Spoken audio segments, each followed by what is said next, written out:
ഇതൊരു ടിപ്പിക്കൽ കൊങ്കണി ഡിഷാണ്. ഇതിനെ ദേവ്മാൺ എന്നാണ് കൊങ്കണിയിൽ വിളിക്കുന്നത്. ഇതിനാവശ്യമായ ചേരുവകൾ എന്തൊക്കെയാണെന്ന് നോക്കാം.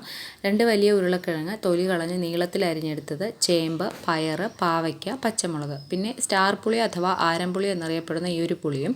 സൈഡെല്ലാം ചെത്തിക്കളഞ്ഞതിന് ശേഷം വെള്ളത്തിലിട്ട് നല്ലതുപോലെ കഴുകി നീളത്തിൽ അരിഞ്ഞെടുക്കുക. പിന്നെ ഒരു 3/4 തേങ്ങയുടെ തേങ്ങാപ്പാലും കൂടി വേണം. 1-ാം പാല് വേറെയും 2-ാമത്തെയും 3-ാമത്തെയും പാല് മറ്റൊരു പാത്രത്തിലും എടുത്ത് വയ്ക്കുക. അത് ഞാൻ വീഡിയോ എടുക്കാൻ വിട്ടുപോയി. ചൂട് കട്ടിയുള്ളൊരു പാത്രത്തിലേക്ക് ആദ്യം ഉരുളക്കിഴങ്ങ്, പിന്നെ പയർ, പിന്നെ പാവയ്ക്ക, പിന്നെ ചേമ്പ്, 2-ാമത്തെയും 3-ാമത്തെയും പാല് ചേർത്ത് അടുപ്പിൽ വേകാൻ വയ്ക്കുക. ഇടയ്ക്കൊന്ന് നല്ലതുപോലെ ഇളക്കി കൊടുക്കുക.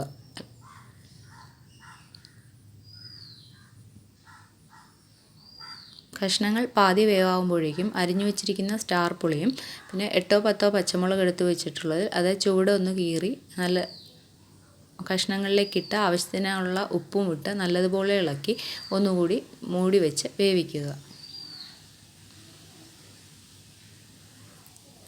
കഷ്ണങ്ങളിപ്പോൾ നല്ലതുപോലെ വെന്ത് തുടങ്ങിയിട്ടുണ്ട്. വെന്ത് കുഴയുന്ന പരുവമാകുമ്പോഴേക്കും തേങ്ങയുടെ കട്ടിപ്പാൽ ചേർക്കുക.